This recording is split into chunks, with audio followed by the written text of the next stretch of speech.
ঢালিউডের তরুণ নায়ক সিয়াম আহমেদ তার অভিনয় দক্ষতা ও পরিশ্রমের মাধ্যমে দর্শকের হৃদয় জয় করেছেন। তবে তার পারিশ্রমিক নিয়ে মাঝে মাঝে কিছু বিভ্রান্তি দেখা যায়। সাম্প্রতিক প্রতিবেদনে জানা গেছে, সিয়াম আহমেদ আসন্ন ঈদে মুক্তি পেতে যাওয়া জঙ্গলি সিনেমার জন্য কোনো নির্দিষ্ট পারিশ্রমিক নেননি।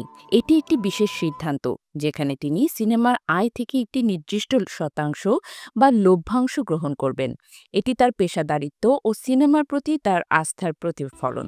এছাড়া তার অন্যান্য সিনেমার পারিশ্রমিকের ব্যাপারে বিভিন্ন তথ্য পাওয়া যায়। একটি সূত্রে জানা গেছে, সিয়াম আহমেদ সাধারণত সিনেমা প্রতি ৮ থেকে ১০ লাখ টাকা পারিশ্রমিক দেন।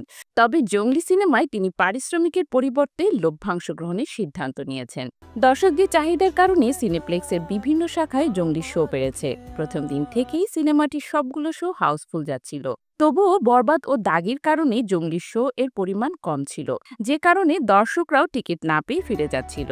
এমন অবস্থায় বিষয়টি বেশ আলোচনা সৃষ্টি করলে স্টার সিনেপ্লেক্সে জঙ্গলি শো বাড়ানো হয়েছে। এদিকে এই জঙ্গলি সিনেমা কাজ করতে কোনো পারিশ্রমিক নেননি নায়ক, বরং তার পারিশ্রমিক তিনি সিনেমায় ইনভেস্ট করেছেন। বিষয়টি সিয়াম নিজেই নিশ্চিত করেছেন, যার ফলাফল সিনেমা মুক্তির পর তিনি পাচ্ছেন। দর্শকরা সিনেমাটি দেখতে হুমড়ি খেয়ে পড়েছেন। মুক্তির ১০ম দিনেও সিনেপ্লেক্সে হাউসফুল যাচ্ছে জঙ্গলি শো।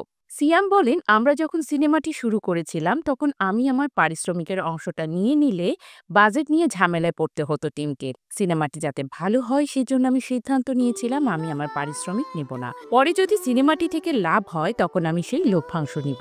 জঙ্গলি সিনেমার প্রযোজনার সঙ্গে আপনি যুক্ত আছেন কিনা এমন প্রশ্নে সিয়ামের উত্তর, আমি আমার পারিশ্রমিক না নিয়ে সেটা সিনেমায় ইনভেস্ট করেছি।